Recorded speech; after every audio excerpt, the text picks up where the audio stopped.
எல்லாருக்குமே வணக்கம். நாங்கள் இப்போ நிற்கிற இடம் பாம்பு வழிகாட்டிய அந்தோணியர் ஆலயம்.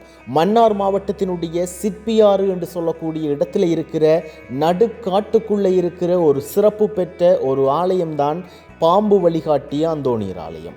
மாதத்தினுடைய முதல் செவ்வாயில் அதிகமான மக்கள், குறிப்பாக சொல்லணும் என்று சொன்னால் பல லட்சம் மக்கள் ஒன்று திரண்டு வாரதை எங்களால் பார்க்கக்கூடிய மாதிரி இருக்கும்.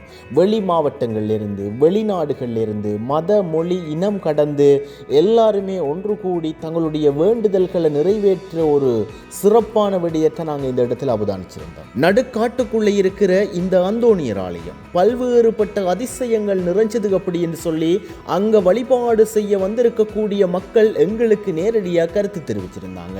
அது மட்டும் இல்லாம பல்வேறுபட்ட மக்கள் 500 மீட்டர் வரைக்கும் வரிசையாக நின்று அந்த அந்தோணியருடைய அந்த சிற்ப சொருபியை தொட்டு வணங்குறதுக்காகவும் அல்லது தங்களுடைய வேண்டுதல்களை சொல்றதுக்காகவும் வரிசையில் நிற்கிற ஒரு விடயத்தையும் நாங்கள் அவதானிச்சிருந்தோம். மர்மமான ஆலயமாக இன்றைக்கு வரைக்கும் பல்வேறுபட்ட அதிசயங்கள் நிகழ்கிறதும் பார்ப்போர் ஆச்சரியமூற்றதுமாக எங்களுடைய தமிழர் பிரதேசத்தில், குறிப்பாக வன்னி பெருநிலப்பரப்பில் இப்படியான ஒரு ஆலயம் இருக்குது அப்படின்றத கேள்விப்பட்டு நேரடியான பயணத்தை நாங்கள் மேற்கொண்டிருந்தோம். பயணத்தினுடைய முடிவு பல்வேறுபட்ட தகவல்கள் எங்களுக்கு கிடைச்சிருந்துச்சு.